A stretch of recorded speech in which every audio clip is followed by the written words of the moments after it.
కృష్ణారావు ఆదివాసీ గిరిజన సంఘం జిల్లా ఉపాధ్యక్షుల్ని. ఈరోజు పోలవరం ఎమ్మెల్యే శిరీషాదేవి గారు మాట్లాడినటువంటి మాటల్ని వెంటనే వెనక్కి తీసుకోవాలని చెప్పేసి గిరిజన సంఘం డిమాండ్ చేస్తుంది.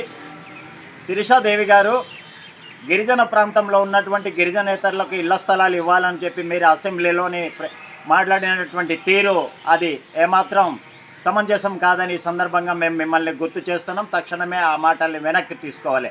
లేని పక్షంలో తీవ్రమైనటువంటి ఆందోళనకు చవి చూడవలసి వస్తుందని ఈ సందర్భంగా మేము హెచ్చరిస్తున్నాం.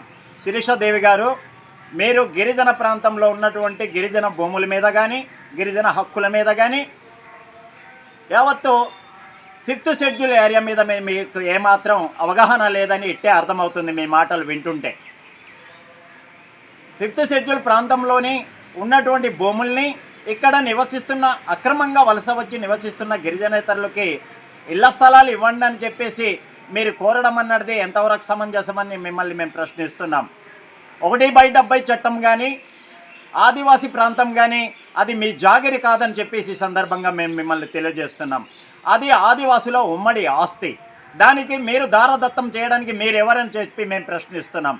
ఇది వెనక్కి తీసుకోకపోతే తీవ్రమైనటువంటి పరిణామాలు ఎదుర్కోవాల్సి వస్తుందని చెప్పేసి సందర్భంగా తెలియజేస్తున్నాం. ఇప్పటికే అనేక గిరిజనేతరులు వలసలు వచ్చి ఇక్కడ ఉన్నటువంటి భూముల్ని అక్రమంగా కొల్లగొడుతున్నారు, భవంతుల మీద భవంతులు కడుతున్నారు. వారు ఇక్కడ దర్జాగా విలాసవంతమైనటువంటి జీవితాలు గడుపుతున్నారు. వారిని మీకు అన్నదమ్ములుగా అక్క చెల్లెలుగా ఒకవేళ ఉంటే మీరు కలిసిమెలిసి వారితో జీవనం సాగిస్తూ ఉంటే, మీ సొంత ఆస్తి ఏమైనా ఉంటే మీకు ఎమ్మెల్యేకు వచ్చేటటువంటి జీతం కానీ మీ అలౌన్సులు కానీ వారికి రాసిచ్చి మీ మానవత్వం చాటుకుండే తప్ప మా గిరిజన చట్టాల జోలికి వస్తే ఊరుకునేది లేదని చెప్పేసి ఈ సందర్భంగా మిమ్మల్ని హెచ్చరిస్తున్నాం.